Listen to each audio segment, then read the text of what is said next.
Queridos hijos, hijas, ¿cómo están? Me da muchísima alegría compartir este momento de reflexión.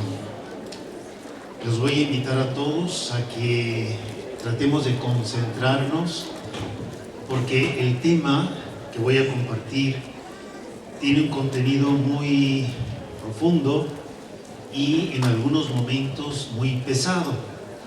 Y ustedes saben que yo estoy bien peleado con el sueño. Y desde aquí se ve muy bien todos los que se están durmiendo. Y nunca me faltan 2, 3 señoras dormilonas.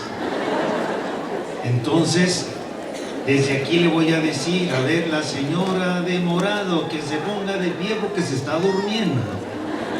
Entonces, evítenme tener que decirles que se pongan de pie. Y luego también, acabando, voy a bajar a preguntarles qué dijo el obispo. ¿De acuerdo? Sí. ¿Aceptan? Sí. ¿Traen paciencia? Sí. Eso, muy bien.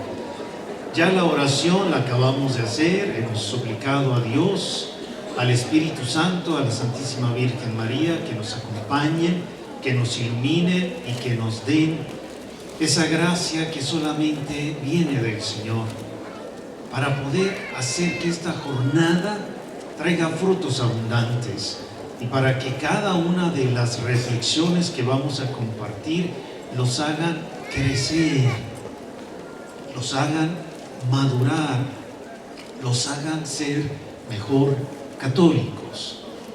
Esa es la intención de este congreso, de que los laicos puedan verdaderamente madurar y crecer, porque el futuro de la iglesia está en ustedes. Lo saben, ¿verdad?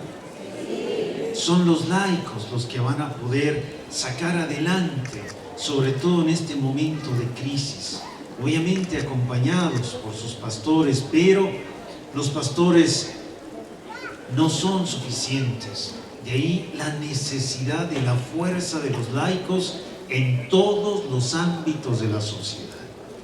Dicho esto, nuestro tema, dichosos los que trabajan por la paz, ilumina las reflexiones que vamos a compartir con ustedes. Pero una cosa es verdad, y en eso me baso para la reflexión que voy a compartir con ustedes. Para defender la familia y para vivir en paz, tenemos que tener buenos cimientos. Y hoy, en esta reflexión, voy a hablar de esos cimientos que son la verdad y la justicia. Tenemos que analizar con verdad el momento histórico que estamos viviendo. Y los laicos deben comprender y manejar con claridad los desafíos que nos está presentando este momento histórico. ¿Los qué? Eso es lo que vamos a ver. Los desafíos basados en la verdad que ustedes están viviendo, que todos nosotros estamos viviendo. En particular, algo que se llama la cultura de la muerte. ¿Han oído hablar de esto? La cultura de la muerte. Es necesario que todos sepamos manejar con claridad qué es, que todos sepamos descubrir las consecuencias culturales, sociales, cívicas, políticas. ¿Para qué? Para promover la cultura de la vida. Eso es también importantísimo, para animarnos e impulsarnos a la cultura de la vida. Entonces, vamos a ver como un desafío que sintetiza de alguna manera esta realidad histórica, la cultura de la muerte, para después ofrecer argumentos y razones para la cultura de la vida. ¿Hasta aquí se está explicando el obispo? Sí. Muy bien. ¿Qué es la cultura de la muerte? ¿Cuáles son las expresiones de la cultura de la muerte? ¿Cuáles son las causas de la cultura de la muerte, sus implicaciones, sus avances y las organizaciones que la promueven. Eso lo vamos a ver. Vamos al primer punto, ¿qué es? Algunos de ustedes dijeron que ya saben qué es la cultura de la muerte, pero la mayoría no. Entonces, analicemos con detenimiento. El término cultura de la muerte, ¿saben quién lo acuñó, quién lo inventó? San Juan Pablo II. Es San Juan Pablo II en la encíclica Evangelium Vitae de 1995 que presenta a toda la Iglesia sintéticamente esta realidad de la cultura de la muerte. ¿Y se refiere a qué cosa? A una mentalidad, a una manera de ver el ser humano y el mundo. Entonces, la cultura de la muerte, ¿a qué se refiere? A una manera de ver ¿qué? El mundo.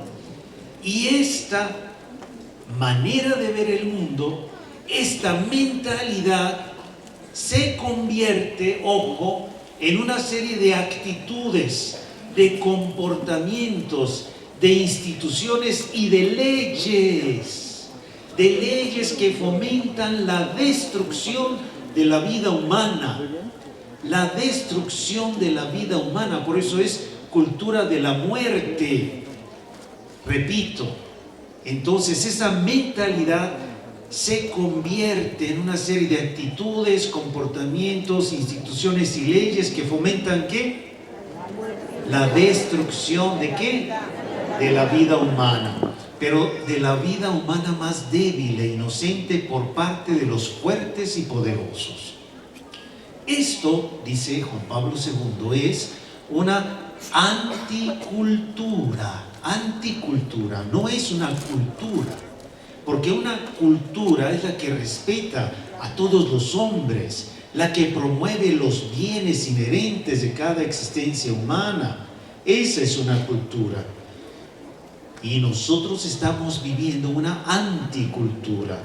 Y en los últimos siglos, particularmente en los últimos 200 años y en los últimos 100 años y más intensamente en los últimos 50 años, la cultura de la muerte ha tomado características sin precedentes. Y eso es lo que nos tiene que mantener alertas. No podemos, como católicos, como discípulos de Cristo, estar despistados y no tener una noción bien clara de lo que está sucediendo, porque está tomando una dimensión sin precedentes. Esta cultura de la muerte ha asumido nuevas formas, inéditas e inicuas. ¿Cuáles son las nuevas formas? A ver, los hombres, ¿cuáles son las nuevas formas de la cultura de la muerte? Le ponemos 7.5. A ver, las mujeres, ¿cuáles son las nuevas formas? Siempre ganan las mujeres. 9.8. Nuevas formas inéditas. ¿A qué se refiere? A que son nuevas, que no tienen precedentes en la historia de la humanidad. ¿Y a qué se refiere? Inicuas, que son peor que las anteriores. Eso se refiere inicuas. Entonces, inéditas que son, inicuas que son peores. Oigan, pues tenemos que estar bien atentos entonces. ¿Cuáles son estas realidades inéditas e inicuas de la cultura de la muerte? Para eso vamos a ir al siguiente paso.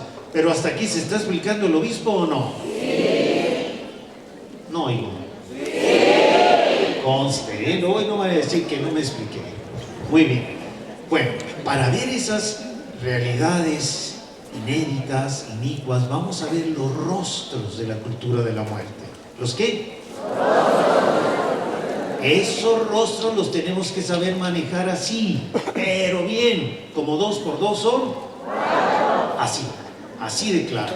Vamos a salir de aquí manejando bien los rostros de la cultura de la muerte, con esta realidad de inéditas e inicuas. Muy bien, primer rostro de la cultura de la muerte que apareció en los años 60 y 70. Le pongo un 10 a que me diga, ¿qué apareció en los años 60, 70? Ahí vamos, alguien dijo, ¿libertad qué? Sexual. La revolución sexual. Allí comienzan las drogas, muy bien. Allí comienza, que se ha manifestado en lo que hoy llaman, esto apareció en los años 60, 70, con esa revolución ¿qué? Sexual. Y ahora lo llaman derechos sexuales y reproductivos. Fíjense el titulito, derechos sexuales y reproductivos. Esto es más o menos para engañar y presentar una cosa como un derecho de la humanidad. Tenemos que tener mucho cuidado. Entonces, el primer rostro de la cultura de la muerte apareció con la revolución sexual, que ahora se llama ¿cómo?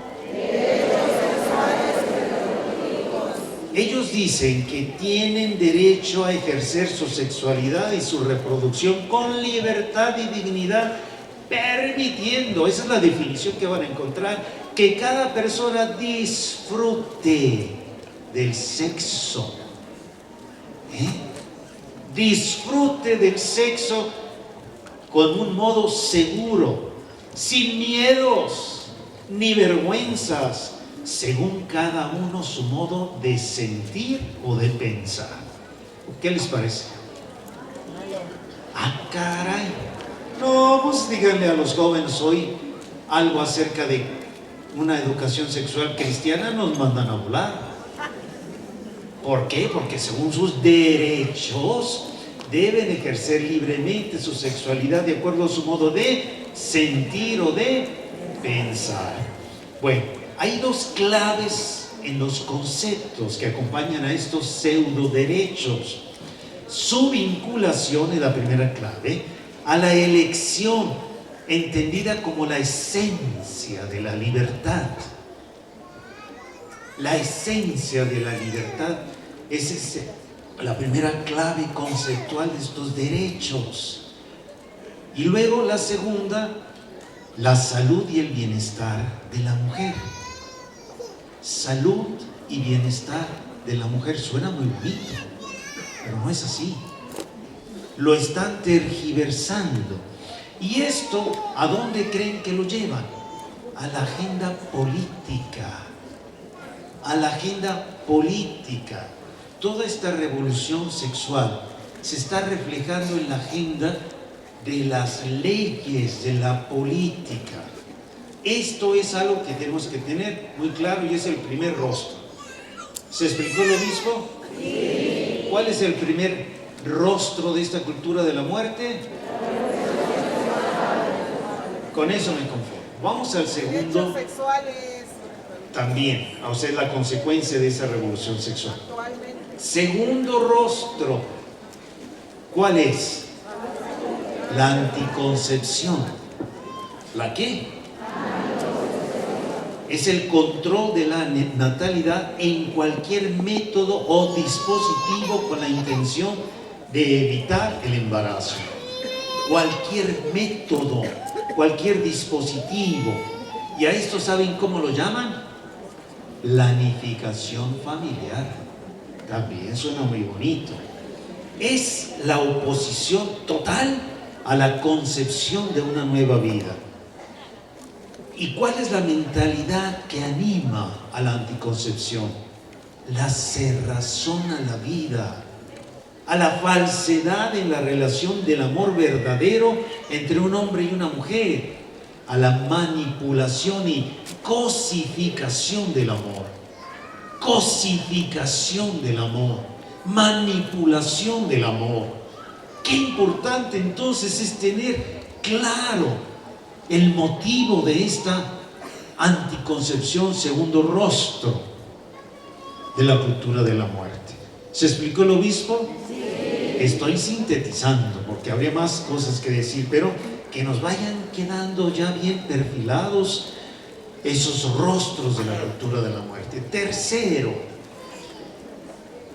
Tercer rostro de esa cultura de la muerte que tenemos que estar bien atentos: los cambios semánticos del lenguaje.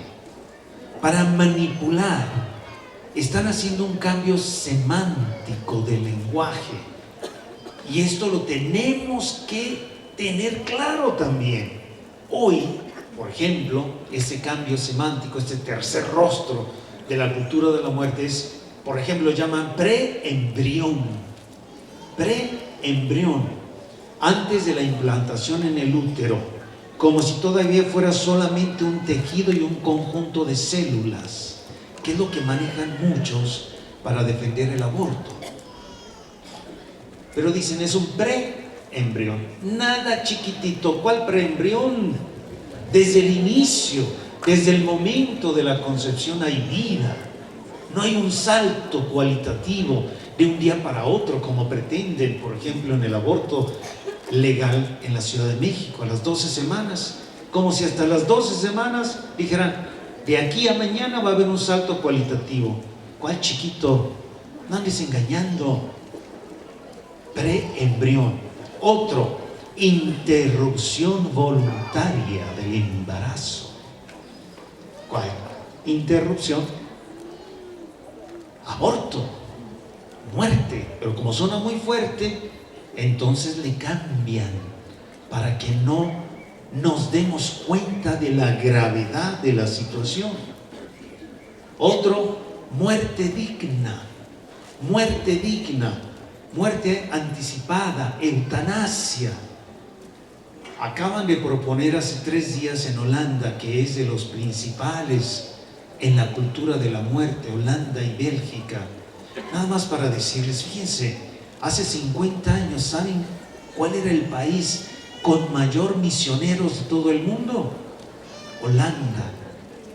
Y no era totalmente católica, quizás un 55% católico, y tenía grandísima cantidad de misioneros, y hoy está en la más completa orfandad de misioneros.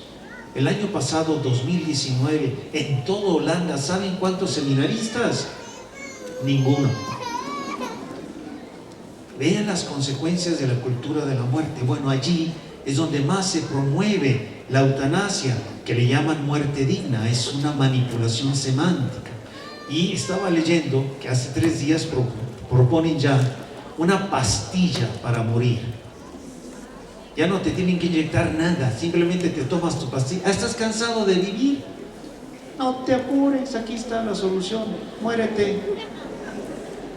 Imagínense, ¿qué está pasando? ¿Cómo es que se llega a esta realidad? Otro engaño semántico: salud reproductiva.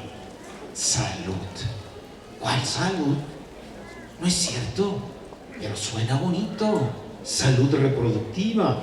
Todo aquello que incluye el aborto y la esterilización lo llaman salud. Otros lo llaman contragestación, el aborto químico. Otros llaman sexo seguro a toda la cuestión de los preservativos. Otros llaman regulación de la fertilidad. Otros llaman maternidad sin riesgo.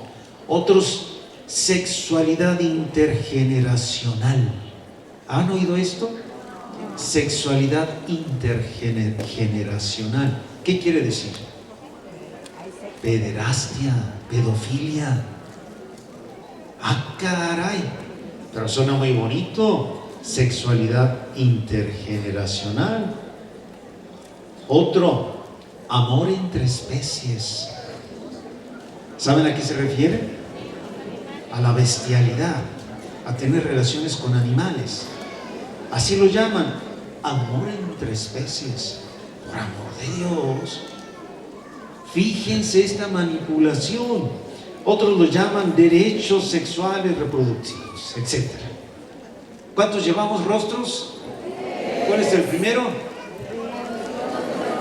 Segundo, tercero, vamos al cuarto. Al rato le voy a preguntar a los hombres a ver si se reivindica y luego las mujeres con calificación, ¿eh? Así que vayan o apuntando o aprendiéndose. Cuarto rostro de la cultura de la muerte, lo que hoy llaman el empoderamiento feminista. Hay que entender bien, empoderamiento feminista, los pañuelos verdes, mujeres que defienden a capa y espada el aborto y todos estos términos que acabo de mencionar. Mujeres que están perdiendo su dignidad. Lo último que vi en Argentina, mujeres que estaban haciendo sus necesidades desnudas para protestar, tal cual. ¿Y saben qué gritan? ¡Muerte al patriarcado! ¡Mata a tu padre! ¡Mata a tu hermano!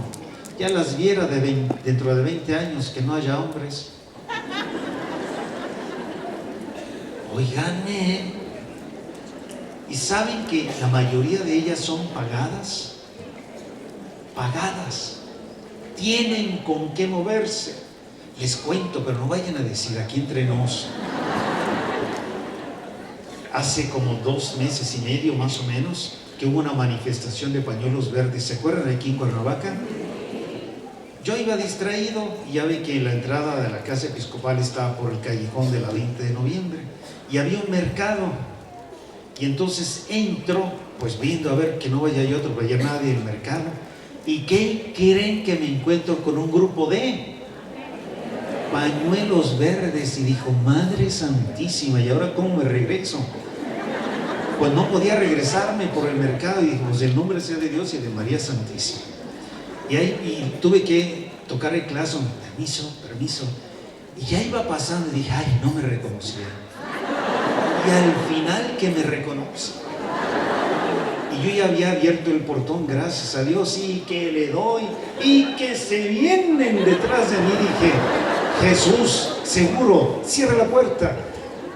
Y alcancé a entrar y ya se estaba cerrando la puerta, pero desde afuera me gritaron hasta de que me iba a morir.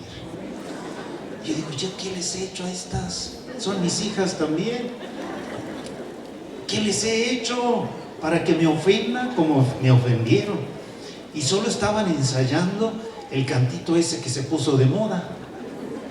Y al rato, a la hora siguiente, después de que ensayaron y que hicieron su marcha, ¿dónde creen que se detuvieron? Delante de catedral. Y ahí estaban gritando y señalando, el violador eres tú. Yo dije, yo no. Pues yo aquí, Madre Santísima, por amor de Dios, esa es la mentalidad y el empoderamiento femenino. Entonces, es rostro también de esta nueva cultura de la muerte. Atentas. Están presentando, y me da mucho gusto, un nuevo feminismo verdaderamente digno. Y por eso están ahora promoviendo a mujeres como Concepción Cabrera de Armida, que acaban de beatificar como una mujer extraordinariamente ejemplar, laica, viuda, madre, un verdadero feminismo cristiano. Pero bueno, otro rostro de esta cultura de la muerte, el aborto. Ya vamos a hablar así directamente y en modo muy rápido. El aborto se deriva del latín abortus, etimológicamente, que significa privar del nacimiento. Abortus, privar ¿de qué? Entonces, abortar significa matar a la especie humana en todo aborto provocado. Y es lo que está sucediendo. En la Ciudad de México, en donde está el 8.57% de la población mexicana, es una isla legal en donde está permitido el aborto.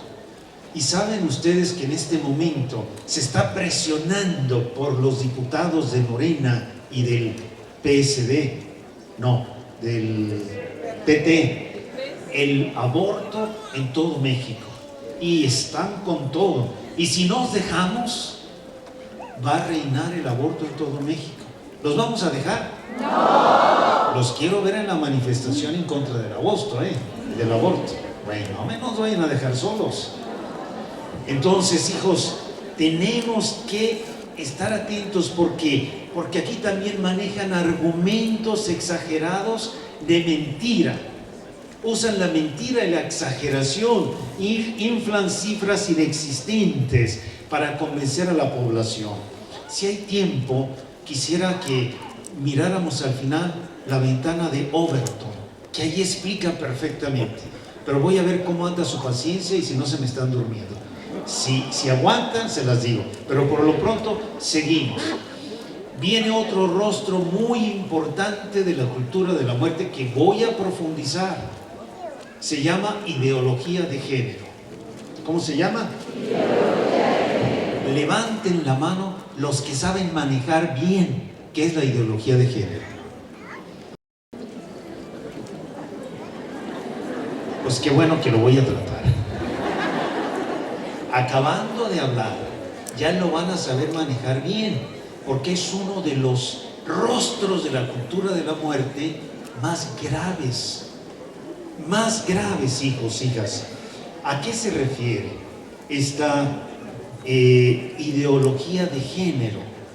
Les voy a pedir con todo el corazón que traten de descubrir. Miren, voy a tratarlo más a fondo. Entonces, y también lo tengo que decir de un modo sintético.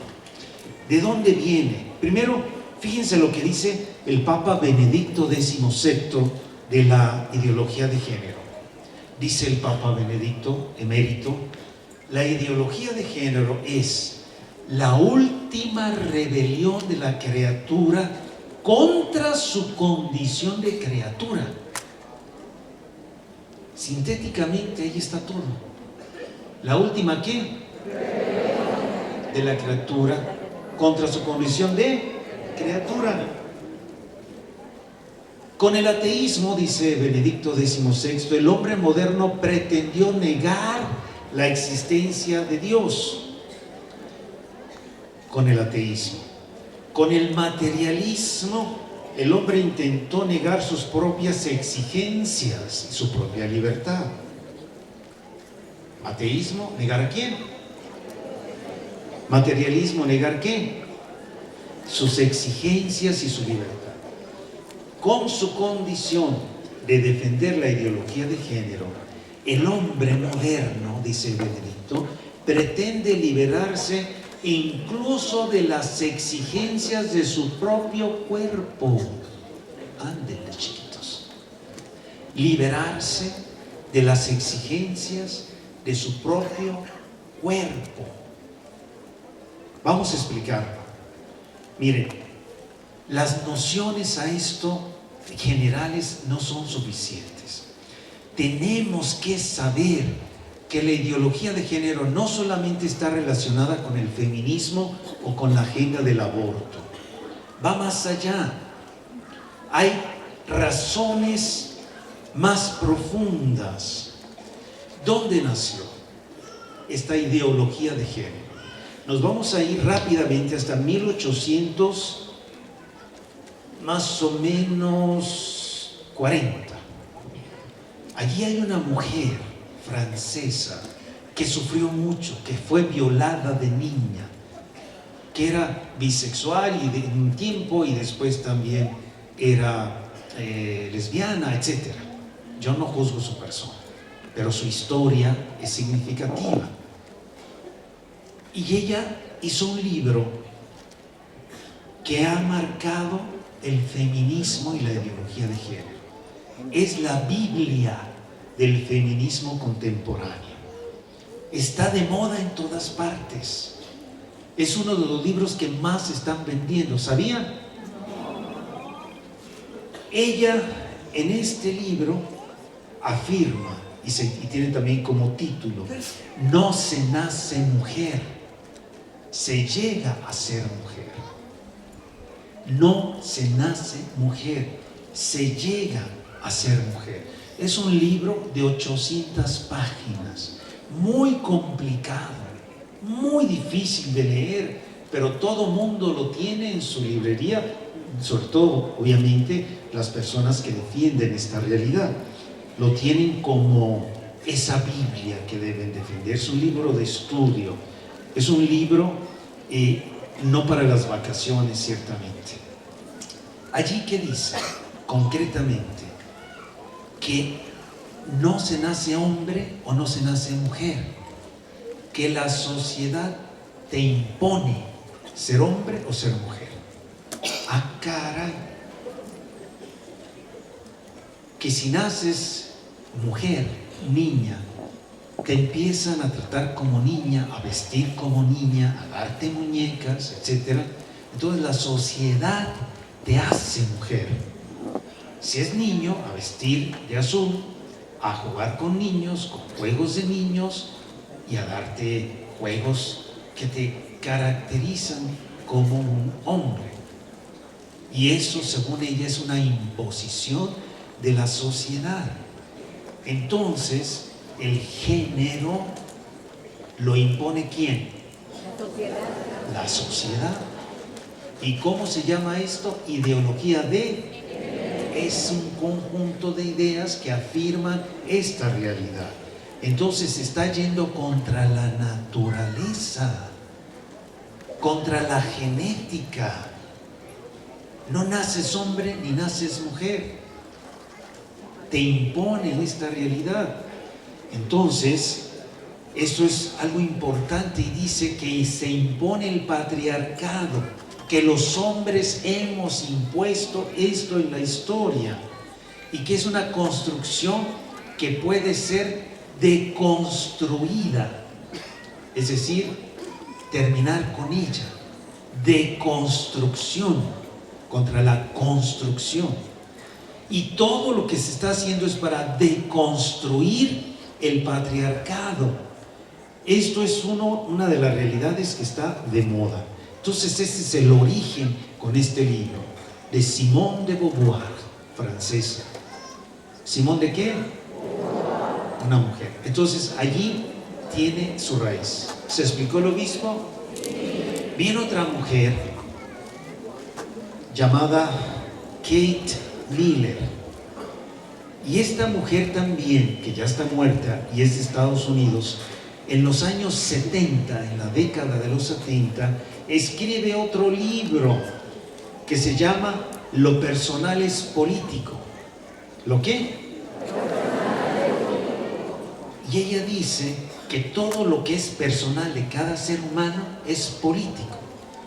Hay mucho que decir, pero sintetizo y afirma que el gobierno, los políticos tienen derecho a educarnos, no los papás,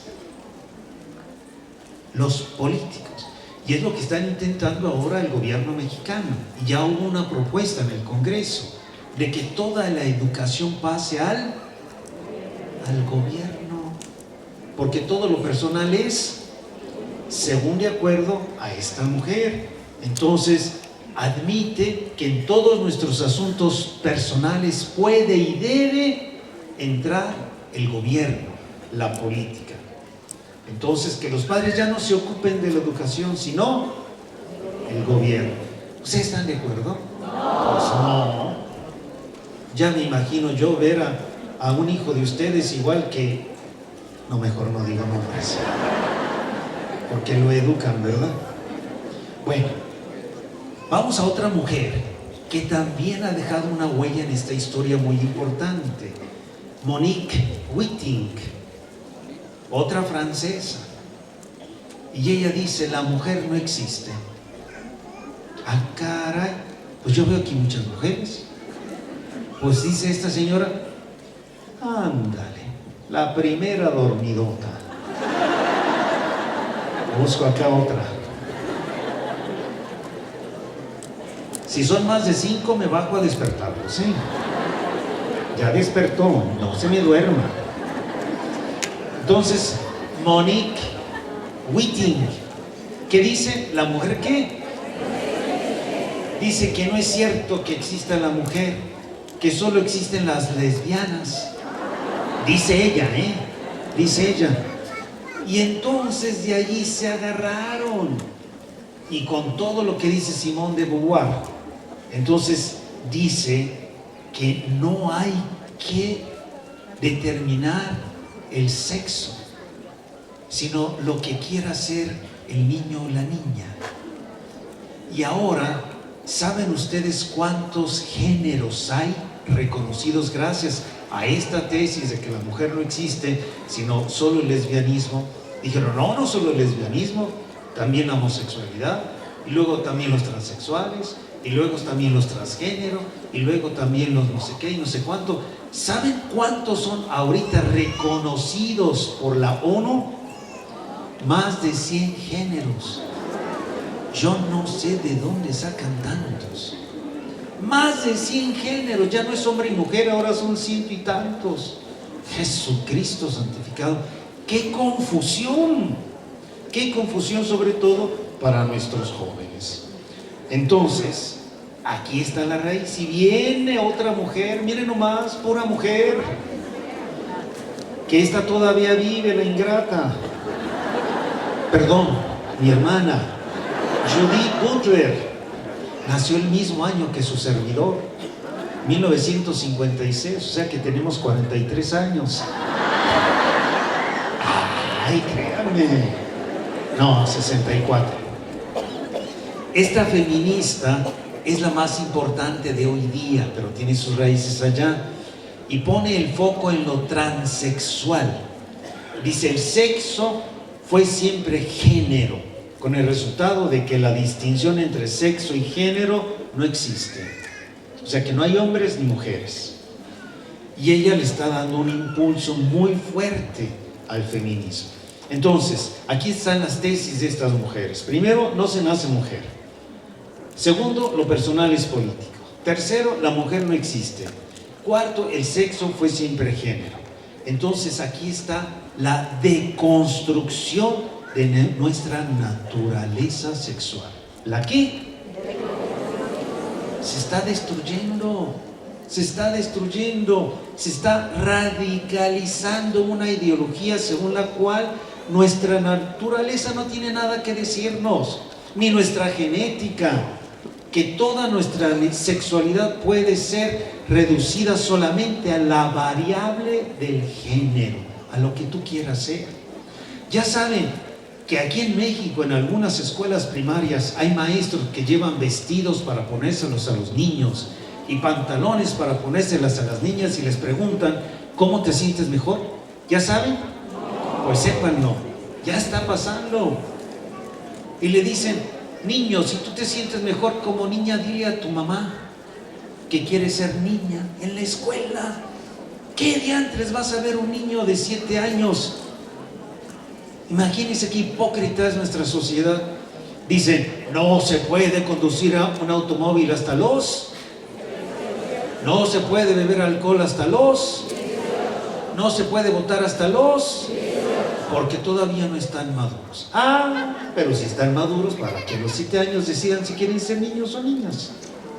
¿Hasta dónde ha llegado ya el éxito de esta deconstrucción de la naturaleza? Así estamos. Y esto lo tenemos que saber manejar porque es algo anticientífico, antinatural.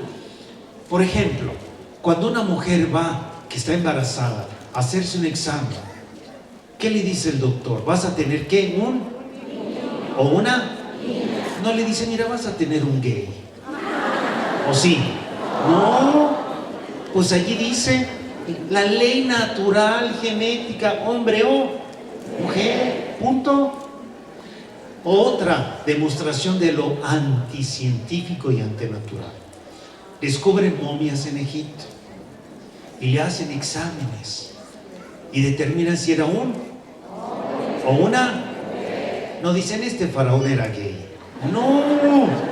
Pertenecía al LGTB. No. Simplemente o era hombre o era otra cosa. Sus gustos personales, pues ya es otra cosa, ¿no? Que no juzgo. no podemos juzgar. Pero el problema ahora de esta realidad, ¿saben cuál es? Que nos la quieren imponer y que nosotros estamos pagando con nuestros impuestos esta realidad. Eso no puede ser, porque tenemos entonces un Estado con autoritarismo que ya está sucediendo. Estas doctrinas son anticientíficas, pero hay muchas doctrinas anticientíficas, no solamente esta. Cada quien es libre de aceptarla o no. El problema es cuando esta doctrina anticientífica nos la quieren imponer con autoritarismo. Ese es el problema. Ese es el problema. ¿Cómo lo explico? Si un muchacho dice yo soy Superman y se viste de Superman y se lanza del 10º piso de su edificio porque dice que es Superman, pues está loco. Que se atenga a las consecuencias.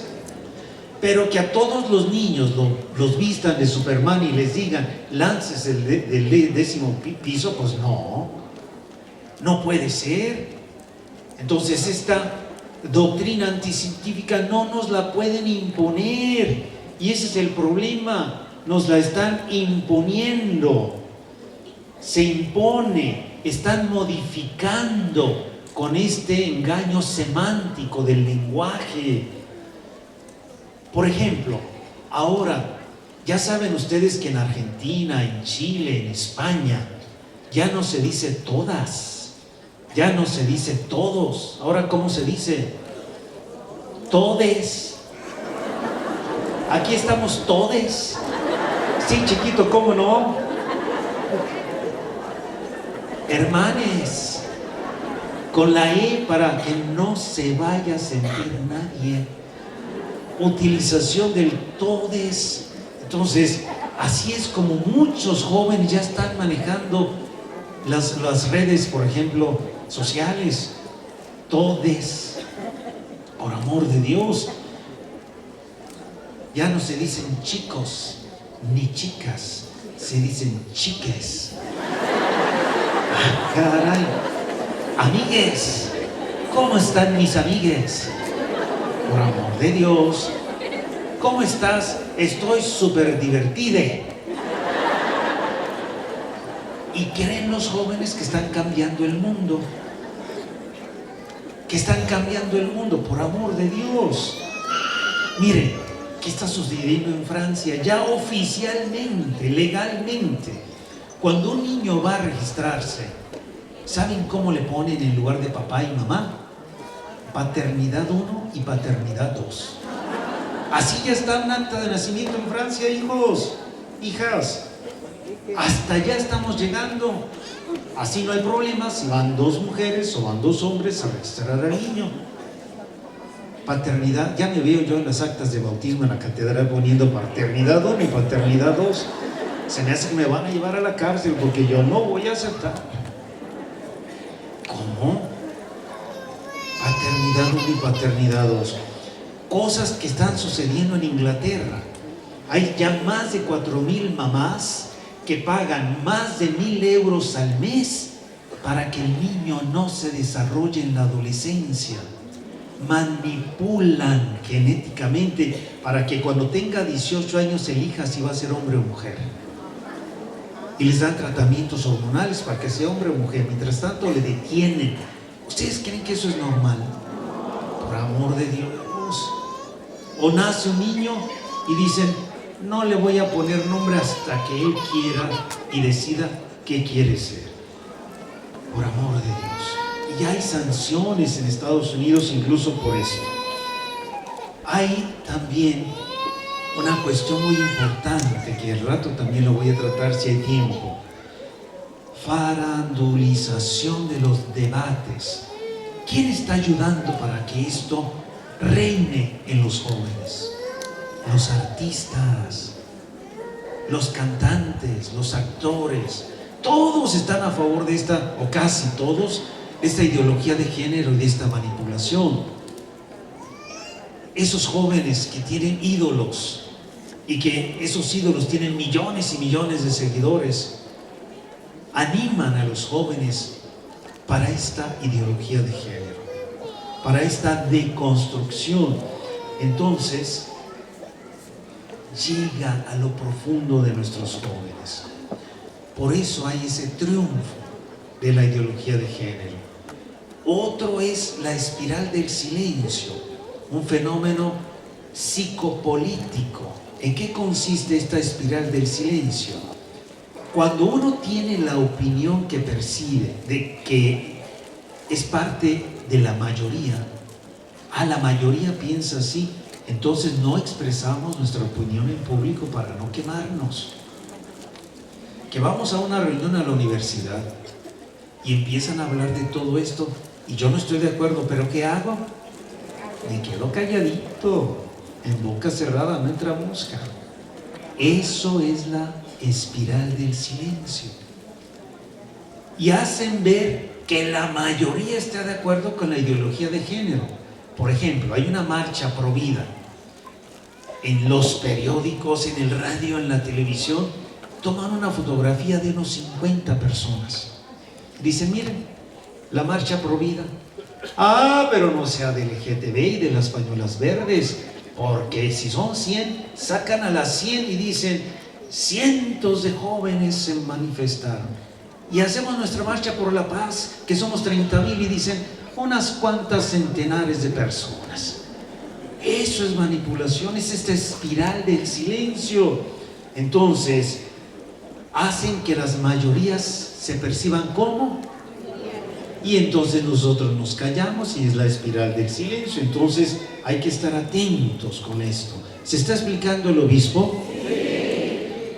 Y hay una agenda progresiva en todos los gobiernos, y el Banco Mundial y el Banco de Desarrollo no prestan dinero a un país si no se somete a esto.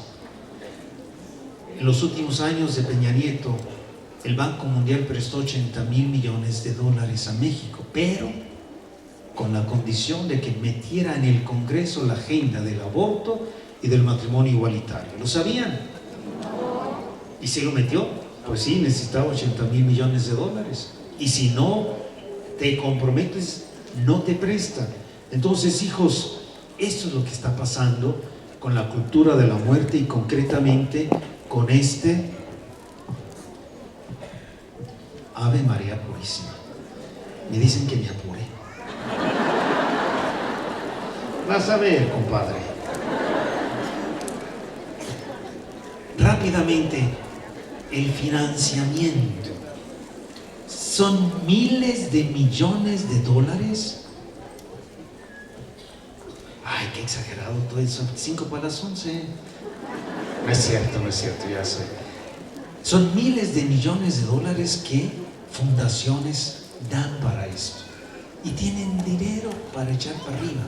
Uno no tiene ni con qué reconstruir las iglesias del terremoto y estos echan hasta lo que no les digo, porque tienen un dineral por todas partes. Hijos, estos son los rostros de la cultura de la muerte. No nos quedemos con los brazos cruzados. Y vamos rápidamente, a menos enunciar la belleza de la cultura de la vida. Dice San Juan Pablo II, esa es la cultura de la muerte. Ojo, católicos, cristianos, discípulos de Cristo, que son luz y sal del mundo. Lo que tenemos que hacer es promover la cultura de la vida. Fue también San Juan Pablo II que acuñó esta realidad. Una cultura es la expresión viva de sistemas de valores en la sociedad. Solo la cultura de la vida es tierra fértil para que florezca y se desarrolle el derecho humano fundamental. ¿Cuál es el derecho humano fundamental? Derecho a la vida. Pues si no vives, no hay ningún otro derecho, ¿o sí? Pues no. Lo primero que tienes que hacer es estar vivo. Entonces dice San Juan Pablo II, el derecho fundamental es el derecho a la vida, es el fundamento de todos los demás derechos. Y la vida es un bien, es un regalo de Dios, es un derecho, un derecho. 53 millones de personas fueron abortadas en el 2019. 53 millones, 200,000 en Ciudad de México. 200,000 personas. Y dice San Juan Pablo, la vida comienza en el momento de la fecundación. Y luego viene algo muy bellísimo. La familia es el santuario de la vida. La familia es allí donde se puede fortalecer esa cultura de la vida. Papás, mamás, adviertan a sus hijos este peligro de la cultura de la muerte y ayúdenlos a fundamentar y a valorar la cultura de la vida, la belleza de la vida, del amor, de la realidad, de la importancia, de la dignidad de la persona. La familia fundada en el matrimonio es verdaderamente el santuario de la vida, el ámbito donde la vida, don de Dios, puede ser acogida y protegida de manera adecuada. Una cultura de la vida es esencial para la familia. Se está destruyendo la familia, se está contaminando la familia. Hijos, hijas, valoren su familia. Trabajen porque crezca y madure, porque se acerque más a Dios. Refuercen su fe, su esperanza, su caridad. Y ahí está la fecundidad. Ahí está esa apertura a la vida. Dice San Juan Pablo II, sí es cierto, la paternidad responsable, pero una paternidad responsable digna, no con métodos que destruyan. Y miren, la familia es cuna de civilizaciones y el futuro de la humanidad se está fraguando en la familia. Donde sigamos con esta deconstrucción que está poco a poco profundizando y reinando, ¿qué va a pasar? Dentro de 15 años, dentro de 20 años, ¿qué va a pasar? Nosotros, luz y sal, fortifiquemos nuestra familia y esta realidad tan bella. La familia es el elemento orgánico de la sociedad. Decía algo muy bello un gran filósofo católico inglés, Chesterton: quienes hablan contra la familia no saben lo que hacen, porque no saben lo que deshacen. Y eso él es del siglo XIX, al final del XIX. Fíjense qué bello, lo repito. Quienes hablan contra la familia no saben lo que hacen, porque no saben lo que deshacen. Hijos, el futuro de la humanidad está en su familia. Y termino con esto, que es sintético. Papa Benedicto XVI nos gritó a todos: hay principios no negociables. Hay principios no negociables. Esos principios no negociables nos guían y nos hacen más humanos. Y es la vacuna para esta cultura de la muerte. ¿Cuáles son esos principios no negociables? Vida, familia, libertad, educación y bien común. Eso no los podemos negociar. Los voy a repetir, son 4. Vida, familia, libertad de educación y bien común. A ver, díganmelos.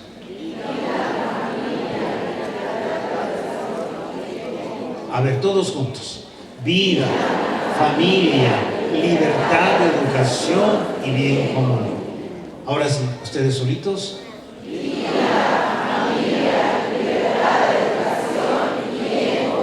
Ahora solo los hombres, la última oportunidad para que se reivindiquen. A ver, 1, 2, 3. Vida, familia, libertad de educación y bien común. 8.8. ¿Ya subieron? A ver, las mujeres, 1, 2, 3. Vida, familia, libertad de educación y bien común. 9.99.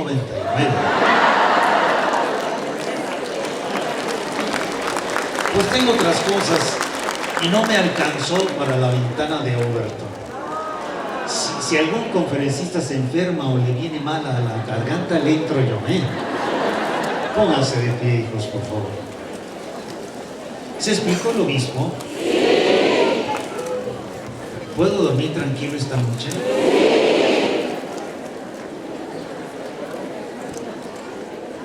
Se me hace que quién sabe. No, sí. En el nombre del Padre, del Hijo y del Espíritu Santo. Señor y Dios nuestro, tú eres nuestra fortaleza. Danos luz y danos tu gracia para saber enfrentar este momento difícil de nuestra vida. Un momento en donde la cultura de la muerte, que viene del mal, parece reinar. Sin embargo, somos mayoría los que todavía creemos en ti, creemos en la naturaleza, creemos que somos hechos a tu imagen y semejanza y que tenemos una dignidad extraordinaria. Ayúdanos a dar testimonio, a hacer luz y sal, a valorar la familia, a saber madurarla, a saberla trabajar y a saber vivir aquello que no es negociable, esos principios que vienen de ti. Decimos juntos: Padre nuestro, que estás en el cielo, santificado sea tu nombre. Venga a nosotros tu reino. Hágase tu voluntad en la tierra como en el cielo. Danos hoy nuestro pan de cada día. Perdona nuestras ofensas, como también nosotros perdonamos a los que nos ofenden. No nos dejes caer en tentación y líbranos del mal. Dios te salve María, llena eres de gracia, el Señor es contigo. Bendita eres entre todas las mujeres, y bendito es el fruto de tu vientre, Jesús. Santa María, Madre de Dios, ruega por nosotros los pecadores, ahora y en la hora de nuestra muerte. Amén. Gloria al Padre, al Hijo y al Espíritu Santo.